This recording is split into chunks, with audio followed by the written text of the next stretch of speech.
Reko's screams echoed through the room, breaking the stillness of the night. At that moment, she gasped, wondering what had happened. In front of her was Junji, clutching his throat in pain. Red blood glistened from the corner of his mouth, and a broken plastic hawk was lying on the table. Reko's heart pounded violently, and it felt like time had stopped.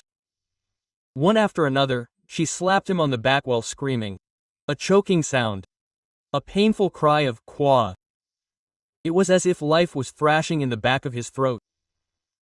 He clutched his face, but desperately tried to vomit it out himself. Blood splattered onto the floor, and Reko waved her hands. After a moment, a metallic sound echoed. It was the tip of the broken end. The two gasped the moment it rolled out from the back of his throat. Reko's voice trembled as it came out. Junji breathed heavily, and with his hands still on the floor, he looked up at the ceiling, covered in sweat. "That was close," he muttered in a hoarse voice. A sharp, red scar remained on his throat. Even though it was plastic, it was as sharp as a knife. That night, Reko couldn't sleep. As she watched Junji standing next to her, she felt the edge of life once again. The next morning, she picked up her smartphone and opened Twitter. She wrote that she had almost lost Junji.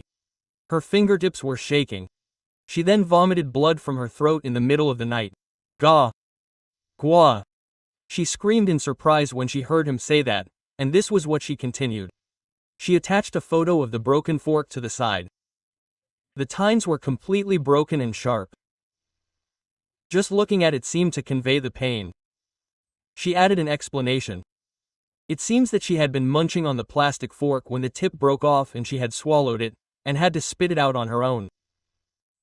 The sentence was interspersed with fear and. The reactions from her followers came in immediately. Comments like, "Too scary, a little dangerous, are you okay?" Quote, came in one after another. Some were surprised that such dangers exist. "I bet the traffic was bad." There were many worried voices telling her to be careful. All of them made me feel the reality of Arita's daily life. And finally, Ko concluded with this. "I respect her in many ways. After all, her charisma reflected the pride that came after fear in her eyes. Even after swallowing a fork, she spits it out on her own. That was the way of the outlaw charismatic Arita Junko. He was not just a former delinquent or a YouTuber. He was a man who had always lived a life where death was always close by. He had been involved in fights since he was a boy, and his tattoos and scars were like medals. He had the physical strength to laugh off any hardship.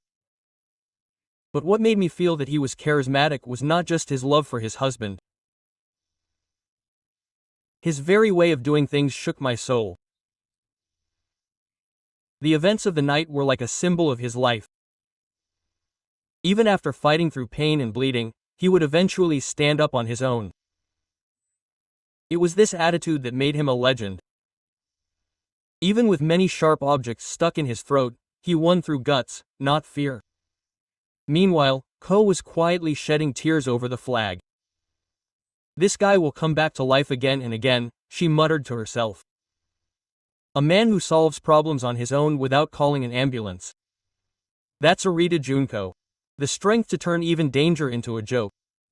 After that, he took a cigarette as if nothing had happened and stared out the window. It was as if he was having a conversation with the night sky. He said something strange to me. I almost died, and the words floated on the bridge of his mouth. Seeing him like that, she thought again. This guy really isn't normal. The incident quickly became a hot topic on SNS. Even swallowing a fork and being able to fight on his own is like something out of a manga. The outlaw's actions are too real.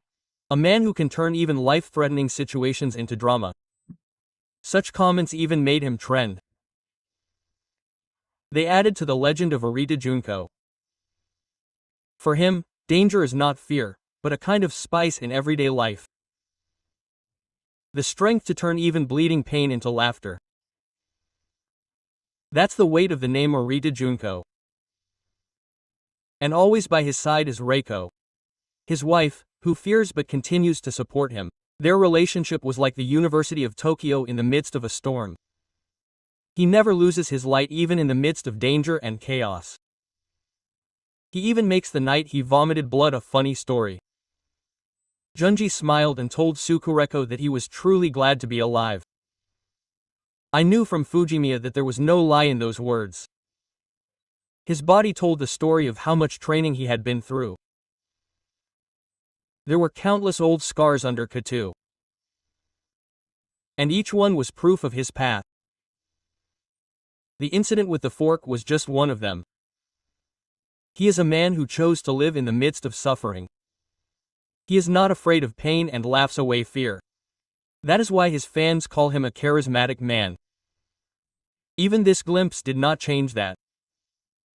Rather, a new page was added to his legend. Even after swallowing the fork, he felt faint. That alone will remain in people's memories.